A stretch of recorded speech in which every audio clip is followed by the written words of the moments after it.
In 23 years of playing, I just wanted to be consistent. I never thought I was better than anyone.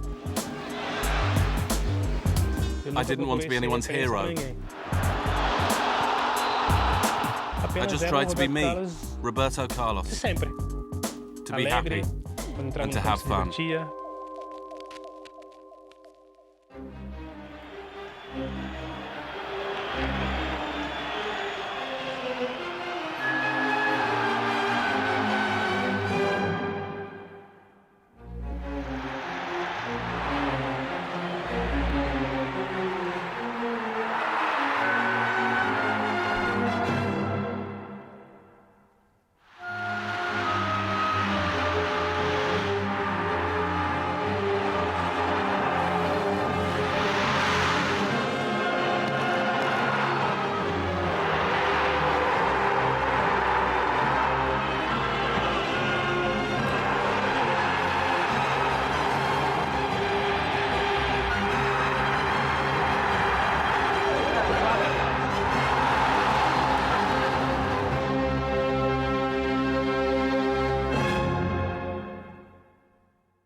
A complete player, one of the best in the world. He's one of the best left-backs ever. Roberto could defend and attack. First and foremost, a fullback needs to be able to defend and cover for other players, and Roberto was excellent at this. Roberto Carlos was one of the first defenders to play like a forward. Roberto is a very cool guy and also very funny. With him, we were always laughing. He was a happy man. Football filled him with excitement, and he loved life. For me, nobody will equal Roberto. So much talent for one person.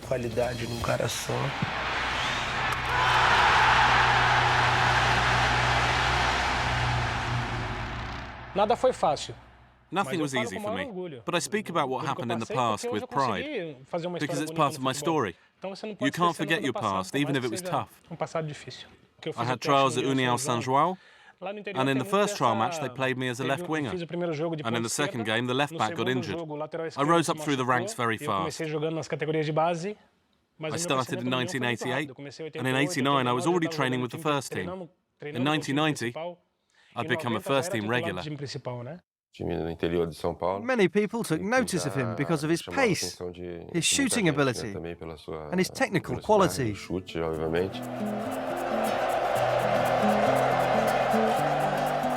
I started playing for the junior national team in '91, and we played in the FIFA World Youth Championship in Portugal, but we lost to the hosts who had Figo and Rui Costa, a great Portugal team.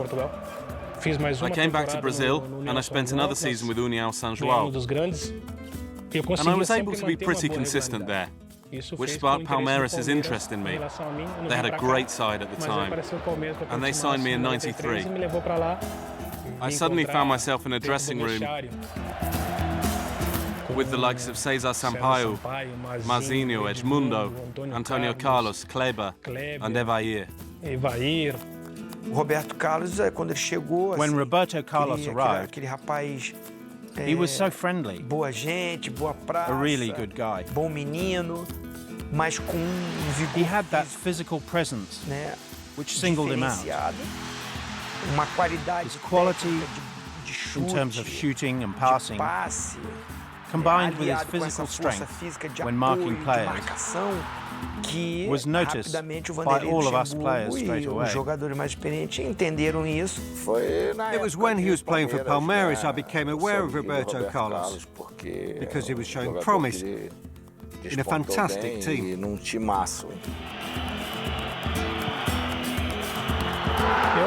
I was just a kid in a dressing room filled with stars. I had a lot of fun and I learned a lot from those guys.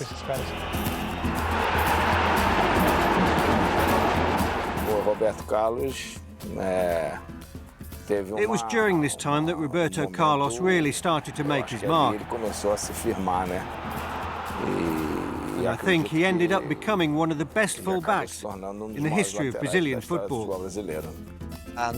When he was playing for Palmeiras, you could already see in his performances back then that he was an exceptional player, and he was very close to being called up to the squad for the 1994 World Cup. Roberto Carlos announced himself to an international audience a year later, in the summer of 1995, as Brazil took part in a friendly tournament in England. At that time, I just took things in my stride. I tried to play for the national team in the same way I did for Palmeiras. I went on the pitch and I enjoyed myself. And then there was the goal against Japan. That showed people I could shoot hard. His performances grabbed the attention of the giants of European football. I'd already been playing for Brazil for 2 years when Inter signed me. Straight away, we became great friends. We were both very young, both from South America, and we have a great friendship. As a fullback, I like to attack, not sit back. I played an attacking role because I didn't know how to defend. And in Italy, the formations were rigid. Fullbacks were for defending. They didn't get up the field. Why did it go wrong at Inter Milan? It's an interesting question, and it's one that I think you have to ask the former England coach, Roy Hodgson.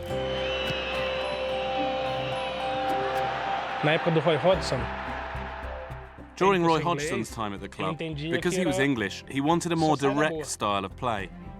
But I'm Brazilian, and we build up the play more. For this reason, he played me as a left winger, and he played me in attack for 2 or 3 games, and I'd just watch the ball sail over my head. I couldn't get near it. So if you put him in midfield, you rob him of his acceleration space, and you don't use one of his great virtues. So it's not a surprise to me that he found that one hard. But I remember the positive side of my year at Inter. And when Fabio Capello came calling at Real Madrid, that's where it all began. I would have liked to have played much more with him. But well, he went to Real Madrid, a new experience for him. And there he demonstrated the great player he is. When I arrived in Madrid, I couldn't imagine how big the club was. The squad was filled with international players from all over the world. Like a good Brazilian, he played the game with happiness. His physique and muscle mass were incredible. And the way he could strike a ball was special. The 96-97 season was brilliant. It was a team that was already complete. Normally when you put a team together, it takes 1 or 2 years to gel and start winning things. But that wasn't the case with Capello. We had a really well-organised team. We'd win 1-0 at home and 1-0 away. We'd always win. And we won the league with a fantastic side. That summer, Roberto Carlos would score one of the most iconic goals in the history of football. Roberto Carlos scored a goal in Le Tournoi, it was called, in 1997, when you just have to feel sorry for the goalkeeper.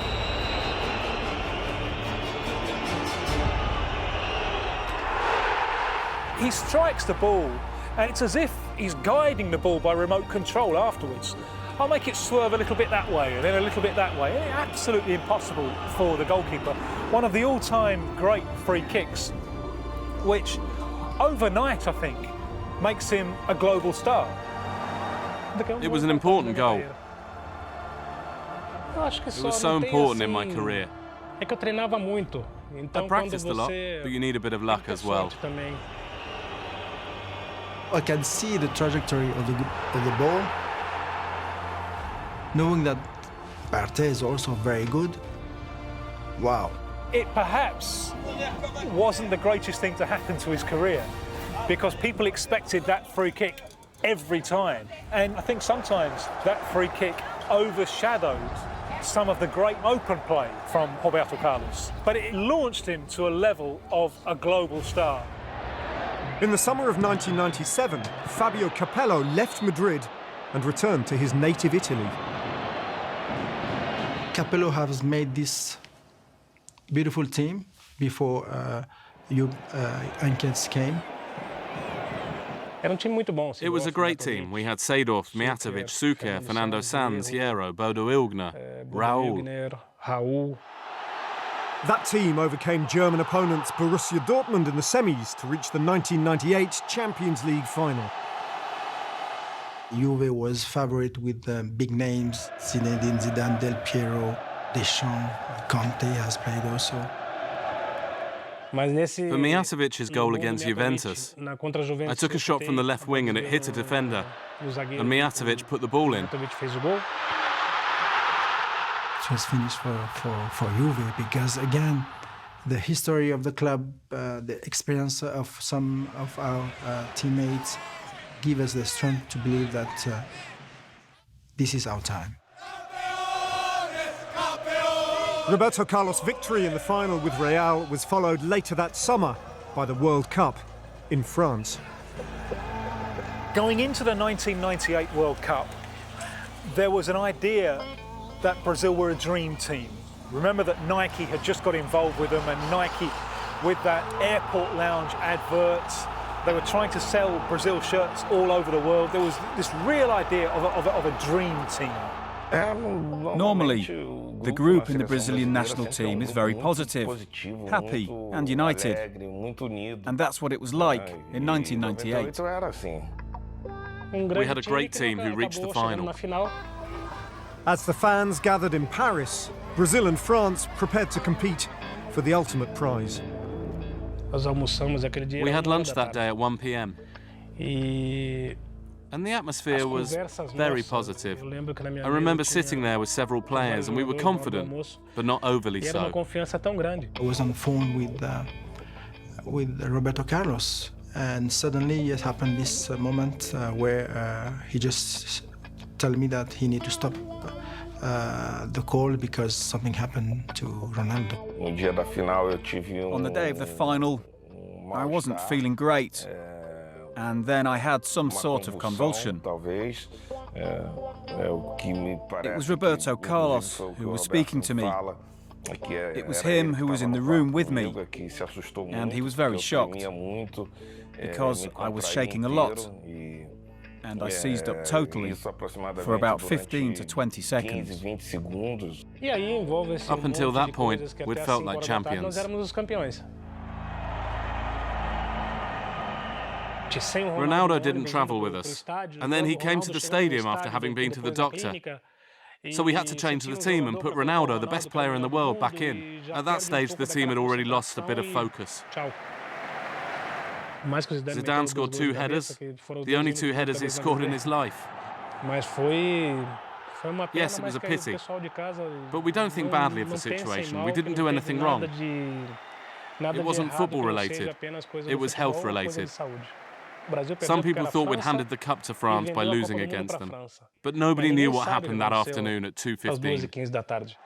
After losing the final 3-0 to France, Roberto Carlos returned to Madrid to find that despite winning the Champions League, a disappointing league campaign had cost Jupp Heynckes his job. Like Capello, Jupp Heynckes did his job and left with his head held high, having won the Champions League.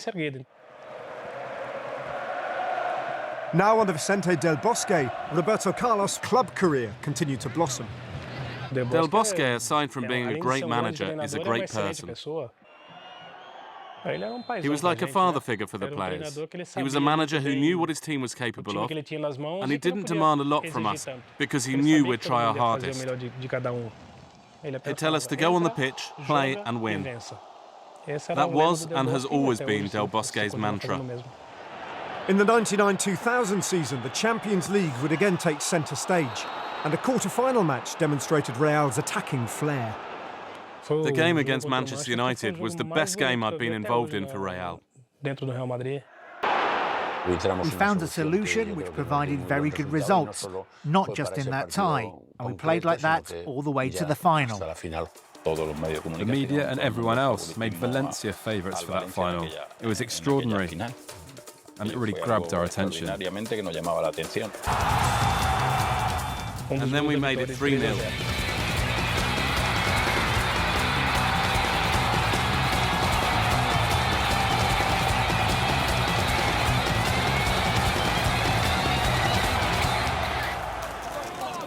The summer of 2000 saw monumental change sweep through Spanish football when Florentino Perez was newly elected as president of Real.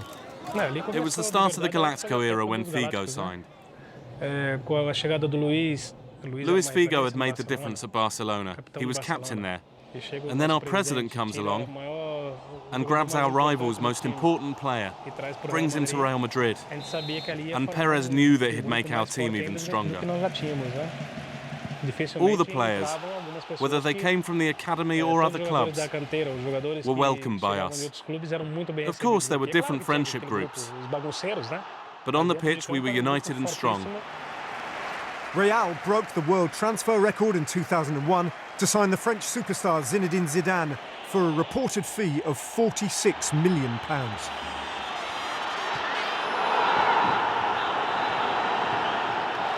Players like Zizou or Figo were excited to join Real, to try and win the Champions League with this club.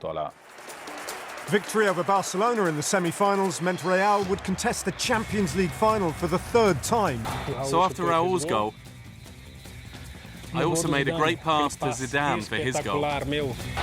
I've always tried to make a difference. Of course, the goal Zidane scored will be remembered forever. It's the fact that the team were good. It was Real Madrid, the biggest club in the world, with the best players in the world. Scolari has always been a father figure of the group. When the expression which is always used is the Scolari family. And so that conception of having a group together was very, very important to him when he was looking to build a side. Every club and national team needs to have a foundation. And by using this foundation, we won the World Cup. He was one of the leaders, one of the guys who, beyond just their leadership, showed strength of character and desire. On the pitch, he earned the respect of all of us through his hard work. And this motivated the team. To see Roberto Carlos running about so much and putting in so much effort set the example for us to follow. We took things step by step. There was the game against Belgium, which was the hardest game of my life. And to this day, all the games Brazil have played against Belgium, I thought we'd lose. It was a tough game, but we won.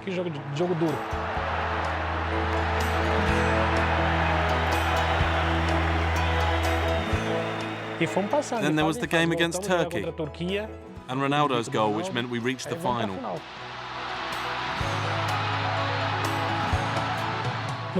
In Brazil, we had 190 million people back home supporting us. 190 million Brazilians that believed in us.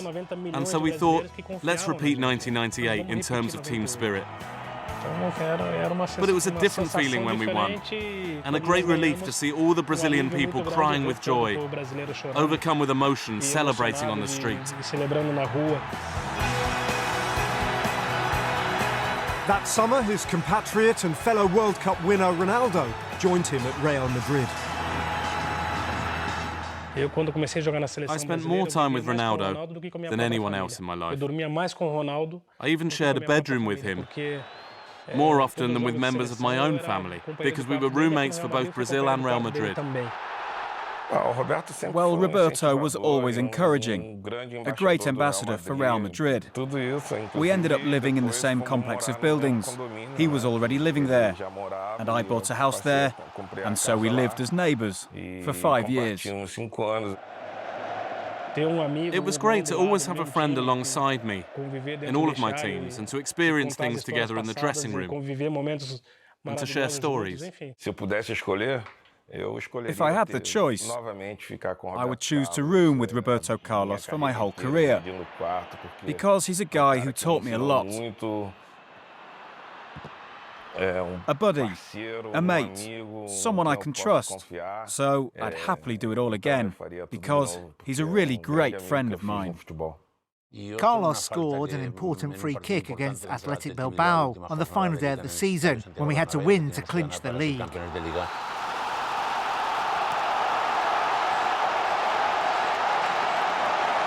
The 2003 summer signing of David Beckham would represent the tipping point of the Galacticos project. Everyone wanted to beat us. It wasn't as if they didn't want to before, but when Florentino built that amazing team, it became difficult for us. We found it hard all season. People were wound up. We could buy anyone, and they couldn't. And so our opponents were really motivated. It was crazy. The summer of 2006 offered a respite from the tribulations in Madrid as eyes turned towards the World Cup in Germany. However, it wouldn't end happily for Roberto Carlos. To this day, nobody can explain why our team, who were favourites, of whom people had big expectations, ended up in this situation where things didn't go well for us. It's a strange feeling. I didn't like the injustice of 2006. I didn't like the injustice that after 16 years playing for the national team, people now judge me to be a joke, for no good reason. He got a lot of criticism for the goal that Brazil conceded, that knocked them out against France.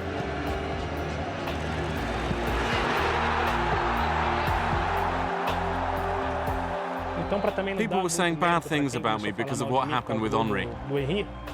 And they were looking for someone to blame. That's what we do in Brazil. I thought that criticism was extremely ignorant. There's no doubt that that made him think, why do I want to bother with this? Well, it's sad, because he is an icon in Brazilian football, and he undoubtedly deserves everyone's respect, especially the Brazil fans. He did a lot for the national team, like winning the World Cup. It isn't easy keeping your place in the team for so long. He will always be respected by all of us. On his return to club football, he would enter into what would prove to be his final season at Real Madrid. He signed off by winning his 4th La Liga title. I had a further 6 months left on my contract, and I didn't want to leave because I'd built my life here. But I realised that in my last year at Real Madrid, I'd have to approach things differently. Not just motivating myself to be a champion, but to play the best I could in every game and leave a lasting impression. I didn't want to leave with any regrets. With his time now up at Madrid, Carlos knew he still had more to offer, and it was Turkish giants Fenerbahce who convinced the Brazilian to sign.